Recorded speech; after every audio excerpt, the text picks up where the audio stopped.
Selamat pagi saudara yang dikasihi Tuhan. Kita jumpa lagi dalam renungan pagi GPD Bethesda Makassar. Pagi ini saya akan baca dari buku 2 Raja-Raja pasal 7 ayat 4 dan ayat yang kelima. Firman Tuhan berkata sebagai berikut. Jika kita berkata, baiklah kita masuk ke kota, padahal dalam kota ada kelaparan, kita akan mati di sana. Dan jika kita tinggal di sini, kita akan mati juga. Jadi sekarang, marilah kita menyeberang ke perkemahan tentara Aram. Jika mereka membiarkan kita hidup, kita akan hidup. Dan jika mereka mematikan kita, kita akan mati. Lalu pada waktu senja bangkitlah mereka masuk ke tempat perkemahan orang Aram. Tapi ketika mereka sampai di pinggir tempat perkemahan orang Aram itu, tampaklah tidak ada orang di sana. Saudara-saudara yang dikasihi Tuhan, ini kisah yang terjadi di Samaria. Samaria mengalami kelaparan karena kota itu dikepung oleh orang-orang Aram. Dan dalam keadaan terkepung itu, ternyata ada 4 orang kusta yang berada di luar pintu gerbang kota.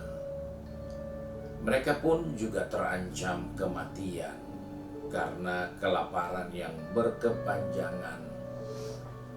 Dalam situasi seperti itulah muncul pemikiran untuk tidak tinggal di tempat karena mereka butuh hidup. Keempat orang kusta itu mengambil kesimpulan, kalau kita tinggal diam, kita mati. Kita masuk ke kota kita juga mati. Dan kalaupun kita maju, kita masih juga bisa dimatikan. Di sini kita melihat bahwa seringkali dalam perjalanan kehidupan ini ada pilihan-pilihan yang kita harus tetapkan. Seperti 4 orang ini berkata, kalau kita tinggal, kita mati. Kalau kita kembali ke kota, kita juga mati. Tapi kalau kita pergi ke tempat musuh, memang bisa mati, tapi itu dimatikan. Bukan langsung pasti mati, seperti tinggal di depan kota, pintu gerbang, atau masuk ke dalam kota. Di sini seringkali kita tidak punya kemampuan untuk memilih hal yang baik. Karena seringkali kita diam di dalam ketakutan. Padahal ketakutan bukanlah solusi. Mengapa kita harus diam di dalam ketakutan kita? Mengapa kita tidak berbuat apa-apa di dalam ketakutan? Karena ketakutan itu sendiri bukan solusi. Kalau dia solusi, ya tinggal saja di situ.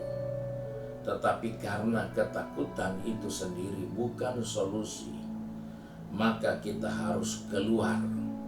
Kita harus pergi dari tempat itu. Kita harus tinggalkan lokasi itu, supaya kita tidak diperdaya oleh ketakutan kita.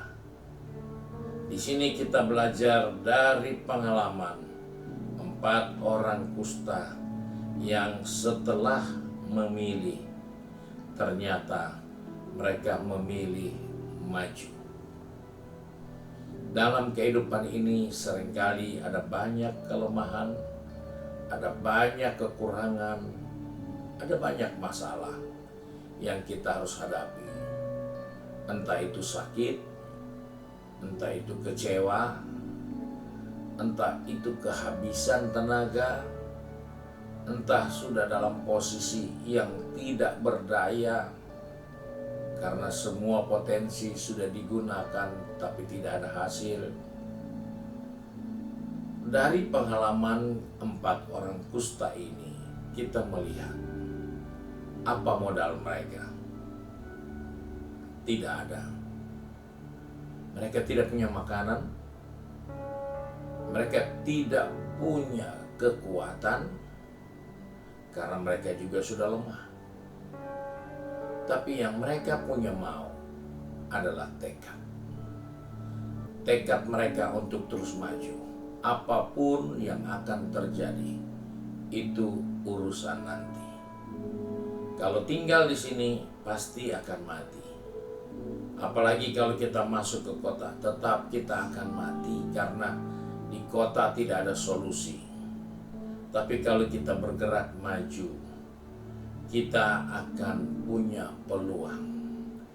Diberi kesempatan tetap hidup, atau pilihan yang kedua, dimatikan juga. Dari hal inilah kita melihat bahwa Tuhan akan bertindak ketika kita melangkah. Dari keputusan yang diambil oleh 4 orang kusta ini, karena dia tahu masih ada pilihan peluang untuk hidup kalau mereka maju, walaupun ada juga ancaman kematian di dalamnya. Tapi kita melihat Tuhan bertindak ketika 4 orang kusta ini mau melangkah maju. Dan ini yang seringkali Tuhan ingin terjadi atas kehidupan kita. Bahwa di tengah pergumulan, di tengah masalah, di tengah tantangan, di tengah badai, tetaplah maju. Karena pilihan yang terbaik, teruslah maju. Bukan berdiam untuk dipermainkan gelombang, bukan untuk mundur agar kita terbalik, tapi teruslah maju. Dan ini yang telah dibuktikan. Tuhan bertindak ketika 4 orang itu mau maju ke perkemahan orang Aram. Dan kita tahu bersama ayat selanjutnya menceritakan ketika 4 orang itu sedang berjalan menuju ke perkemahan orang Aram, maka Tuhan membuat tentara Aram mendengar kereta berkuda dan pasukan yang begitu besar sedang menuju ke tempat mereka, sehingga mereka ketakutan dan lari meninggalkan segalanya yang mereka punya. Kondisi secara logika tidak masuk akal. Bagaimana satu negeri yang sudah dikepung berhari-hari, makanan sudah tidak ada, masih memiliki pasukan yang kuat dan jumlah yang besar? Itu sesuatu yang tidak mungkin. Dan karena hal itulah kita bisa menemukan itu adalah cara Tuhan. Ketika kita melangkah maju, Tuhan memakai caranya untuk membuka jalan kita, untuk memberkati kita, untuk melindungi kita, untuk menjamin kehidupan kita. Ini hal yang harus diingat, karena Tuhan tidak beri kepada kita roh penakut, tapi roh yang membangkitkan kekuatan, kasih, dan ketertiban. Di tengah hari-hari yang tidak nyaman seperti ini, ingatkan dirimu, Tuhan mengharapkan kita tetap maju terus. Karena roh yang ada di dalam kita lebih besar dari semua roh yang ada di dunia. Jangan mundur, jangan tinggal di tempat. Itu bukan tempat orang yang memiliki roh yang besar di dalam dirinya. Orang yang memiliki roh yang besar adalah orang yang selalu punya pergerakan maju. Tidak diam di tempat, tidak menunggu situasi, tapi dia bergerak maju. Karena ketika mereka berempat maju, Tuhan bekerja jauh lebih dari akal pikiran manusia. Kenapa orang Aram tidak berpikir, mana mungkin ada pasukan sehebat itu, sebanyak itu, di tengah kelaparan yang sudah dialami.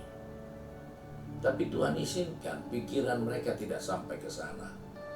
Tuhan izinkan semua potensi mereka hilang ketika Tuhan sedang bekerja.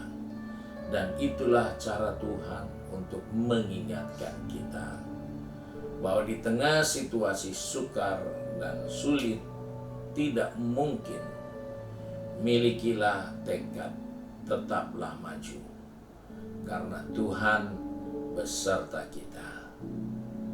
Tuhan memberkati kita. Mari kita satu dalam doa.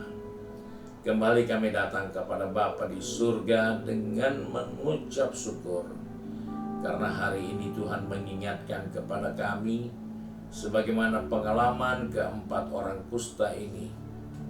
Mereka tidak tinggal diam, mereka tidak mundur, tapi mereka bergerak terus maju, walaupun kondisinya tidak ada kepastian.